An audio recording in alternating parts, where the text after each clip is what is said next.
रिचेट संरचना के बारे में। रिचार्ड संरचना, जिसे गुएल बे रिचेट अरबी रोमनकृत काल्बा रिसेट भी कहा जाता है, ऑर्डन पश्चिम मध्य मॉरिटानिया उत्तर पश्चिमी अफ्रीका के पास सहारा के अद्रार पठार में एक प्रमुख गोलाकार भूवैज्ञानिक विशेषता है। स्थानीय बोली में रिसात का मतलब पंख होता है और इसे स्थानीय तौर पर अरबी में टैगेंस के नाम से भी जाना जाता है। टैगेन स्थानीय कुओं से पानी निकालने के लिए उपयोग की जाने वाली चमड़े की थैली के गोलाकार उद्घाटन को संदर्भित करता है। ये 40 किलोमीटर 25 मील व्यास का एक घिसा हुआ भूवैज्ञानिक गुंबद है जो परतों में तलछटी चट्टान को उजागर करता है जो संकेंद्रित वलय के रूप में दिखाई देता है। अंदर आग्नेय चट्टानें उजागर हैं और वहां शानदार रेयोलाइट्स और गैब्रोज हैं जिनमें हाइड्रोथर्मल परिवर्तन और एक केंद्रीय मेगाब्रेशिया है।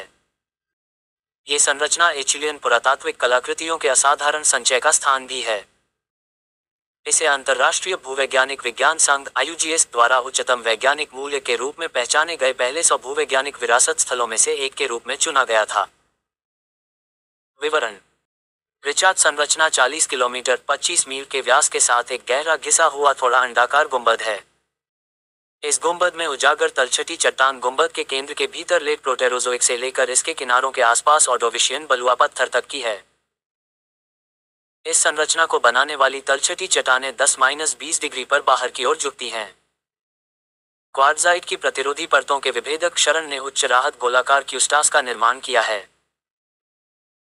इसके केंद्र में एक सिलिसियस ब्रैकिया है जो कम से कम 30 किलोमीटर 19 मील व्यास वाले क्षेत्र को कवर करता है। रिचेट संरचना के आंतरिक भाग में विभिन्न प्रकार की घुसपैठ करने वाली और बाहर निकालने वाली आग्नेय चट्टानें उजागर हैं। इनमें रियोलिटिक ज्वालामुखीय चट्टानें, गैब्रोस, कार्बोनाटाइट्स और किम्बरलाइट्स शामिल हैं।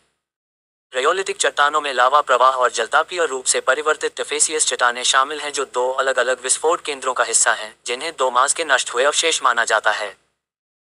फील्ड मैपिंग, एरोमैग्नेटिक और ग्रेविमेट्रिक डेटा के अनुसार गैब्रोइक चट्टानें 2 संकेंद्रित रिंग डाइक बनाती हैं।